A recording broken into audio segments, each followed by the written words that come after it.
Welcome to our channel. Today we how to verify Google Cloud API key restrictions and quotas easy tutorial step by step clearly. To start, open your web browser. Navigate to the Google Cloud Console at console.cloud.google.com.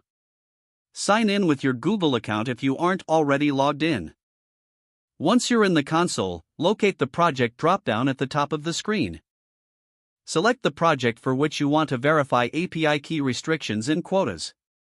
On the left side menu, scroll down and click on APIs and Services. In the expanded submenu, click on Credentials. You will see a list of your API keys. Find the API key you wish to verify and click on its name to view its details. In the API Key Details section, look for the Application Restrictions area. Here, you can see if the key is restricted to specific IP addresses, referrer URLs, or Android/iOS apps. Check the API Restrictions section to see which APIs this key is allowed to access. Next, return to the left side menu and click on Dashboard under APIs and Services. This will show you a summary of API usage. To check quotas, click on Quotas in the left menu beneath APIs and Services.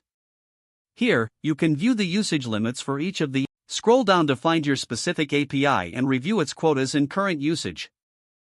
Pay attention to any errors or warnings indicating that you may be exceeding your limits. If you notice any issues with restrictions or quotas, take notes for adjustments.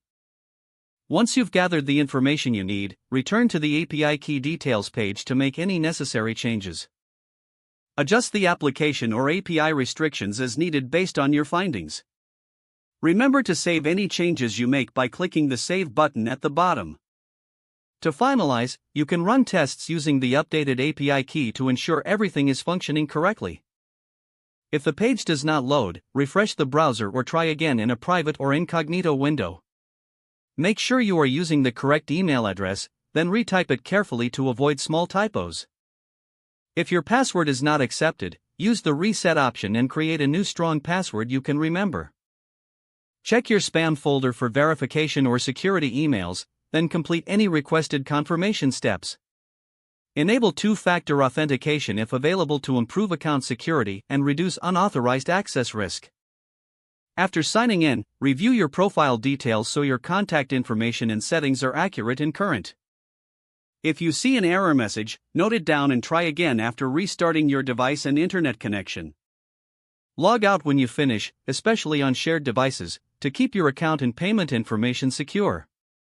If the page does not load, refresh the browser or try again in a private or incognito window. Don't forget to like this video and subscribe to our channel for more step-by-step tech guides.